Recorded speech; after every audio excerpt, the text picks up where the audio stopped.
Sound take 7 action. Supriya, मतलब लगभग 300 सीटों पर 295 सीटों पर आप गठबंधन के लिए तैयार हैं। ये आप अपनी दिली ख्वाहिश जाहिर कर रहे हैं जो ये हमने खबर खंगाली है, या इसमें अपने सहयोगियों का, बाकी विपक्षी दलों का भी पुट लिया गया है? मेरा अपना मानना है कि आपका काम है खोजी पत्रकारिता करना, आपका काम है सुर्खियां निकालना, और आप अच्छी सुर्खियां निकालते हैं कभी कभी। लेकिन मेरा काम यहां पर बैठ के ना खंडन करना ना पुष्टि करना है, क्योंकि मुझे इस बारे में ज्यादा जानकारी नहीं है। और असलियत एक ये भी बिल्कुल और असलियत एक ये भी है कि ये सारी बातें फाइनल स्टेज पर तब होती है जब शीर्ष नेतृत्व एक साथ बैठता है। इंडिया गठबंधन कोई सिर्फ कांग्रेस या एक दूसरी पार्टी का नहीं है, इसमें तमाम घटक दल शामिल हैं। उन सबसे चर्चा करके, विचार विमर्श करके, किसकी कहां पर अकोमोडेशन बनता है, कहां पर हमें मन बड़ा करना पड़ता है, कहां पर हमें मन छोटा करके पीछे एक कदम उठाना पड़ता है, इसके लिए हम तैयार हैं। मेरे नेता ने कहा है, मेरे अध्यक्ष ने यह बात कही है। तो मुझे ऐसा लगता है कि मैं यहां पे बैठ के अनाउंस कर दूं कि ऐसा हो गया, बिल्कुल गलत है। और इसमें एक बहुत हाई पावर्ड कमिटी बनाई थी कांग्रेस पार्टी ने, जिसने सीएलपी से, जिसने पीसीसी अध्यक्ष से बात करी है, विचार विमर्श किया, जमीनी हकीकत जानी है, जहां पर हम मजबूत हैं, कहीं पर हमारी कुछ कमजोरियां हैं, उसको एड्रेस करने की बात करी है। और ये फाइनल रिपोर्ट अध्यक्ष जी के पास जाएगी और फिर वो अपने शीर्ष नेतृत्व के साथ बैठकर इस पर डिसीजन जरूर लेंगे। और जब डिसीजन लिया जाएगा तो आधिकारिक तौर पर बिल्कुल बताया जाएगा। आपने ये बड़ी अच्छी बात कही आप। खोजी पत्रकारिता ये हमारा धर्म है, ये बात कह दी। इसमें एक डिलीशियस आयरनी भी है। दरअसल जब मैं आज आपसे बात कर रहा हूं, आप भी खोजी पत्रकार भी रही हैं, बड़ी परिपक्व पत्रकार भी रही हैं, पर आज आप एक परिपक्व राजनेता की तरह बोल रही हैं। तो अब ये टोपी पहन ली तो यही बोलना पड़ेगा ना। खोजी पत्रकारिता करती तो आपको डिटेल देने लगती यहाँ पे ब्रेकिंग न्यूज के। तो पर जो तो हमारे पास डिटेल हैं, इसमें कांग्रेस एक व्यवहारिकता और गठबंधन धर्म निभाती भी दिख रही है। यूपी में आप 8 से 10 सीटें मांग रहे हैं, उस यूपी में जहां 2009 में 21 सीटें जीती थी कांग्रेस। ये आपका कहना है। अखिलेश 8 देने को तैयार हैं, आप भी 8 से 10 मांग रहे हैं। तो मैं ये मानूं कि नहीं, व्यवहारिकता हो रही है। नहीं, मेरा ये कहना है, ये आपकी खबर है और मुझे नहीं लगता कि ये खबर सही है। लेकिन मैं इसी खबर पर एक बात कहना चाहती हूं कि जब हमने गठबंधन बनाया है, और ये गठबंधन हमने बड़े मन से बनाया है।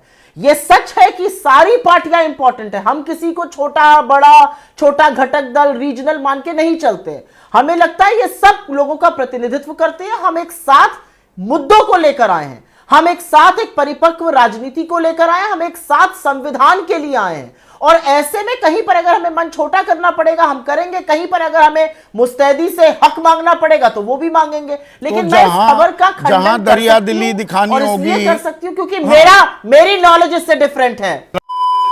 जो भरोसा, आश्वासन राहुल गांधी ने अखिलेश यादव को दिया था कि आप हमारे गठबंधन की अगुवाई करेंगे उत्तर प्रदेश में, अब वो साकार होता दिख रहा है।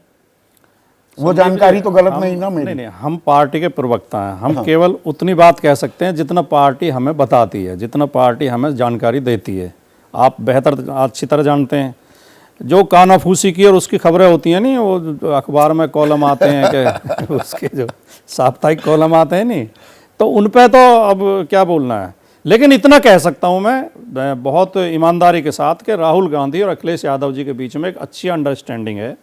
बेशक बीच में पार्टियां जब अलग थीं तब भी अंडरस्टैंडिंग थी। दोनों युवा नेता हैं, दोनों एक दूसरे को पसंद करते हैं और हमारे बीच में कोई अड़चन आएगी नहीं। यूपी में हमारा बहुत प्यार से, मोहब्बत से बंटवारा हो जाएगा सीट।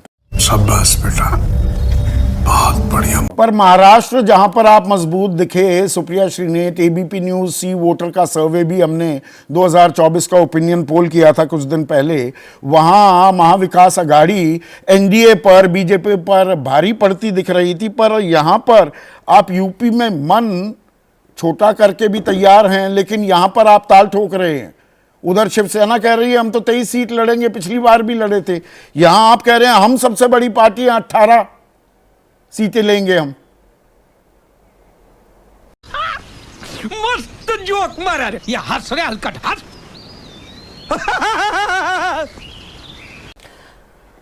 संदीप जी, मैं उसी बात को दोबारा से दोहराना चाहती हूं, शायद मैं अपने आप को अच्छे से एक्सप्लेन नहीं कर पाई थी। देखिए, एक बात याद रखिएगा, 2004 से 14 के बीच में यूपीए ने 22 घटक दलों के साथ एक बड़ी सक्सेसफुल गवर्नमेंट चलाई थी, जिसने इस देश को सबसे ज्यादा आर्थिक वृद्धि की दर दी, जिसने इस देश में 27 करोड़ लोगों को गरीबी की सीमा रेखा से निकाला, जिसने रोजगार दिया लोगों को। और ऐसी घटक दल की सरकार चलाने का श्रेय हर घटक दल को भी जाता है और जो मेन धुरी कांग्रेस थी उसको भी जाता है। और ऐसे घटक दलों को संजोकर रखना ही परिपक्व राजनीति है। हम उन लोगों की तरह नहीं है जो 38 का कुनबा जोड़े और फिर अपना सीना ठोक कर चिल्लाएं सड़क पे खड़े होकर, एक अकेला सब पर भारी। अरे भाई, सब पर भारी थे तो 38 लोगों का कुनबा क्यों जोड़ा? मैंने जैसा कि आपसे पहले कहा कि कहीं पर हम मन छोटा करेंगे, कहीं पर हम हक से ज्यादा बड़ा हक मांगे, क्योंकि हमें पॉसिबिलिटी दिखेगी, वो आपको होता हुआ दिखेगा। आपके जो आंकड़े हैं, मुझे नहीं लगता कि ये पूर्णतः सत्य है, लेकिन ये एक बात दर्शाते हैं कि इस गठबंधन के घटक दल बीजेपी को निकाल कर ही दम लेंगे, बीजेपी को निकाल कर ही अब चैन से बैठेंगे। अभी मजा आएगा ना भिड़ो। घोष कह देते हैं कि आप बीजेपी के दलाल के तौर पर काम कर रही हैं पश्चिम बंगाल में, लेकिन कांग्रेस वहां पर 2 से 4 सीटें ही मांग रही है।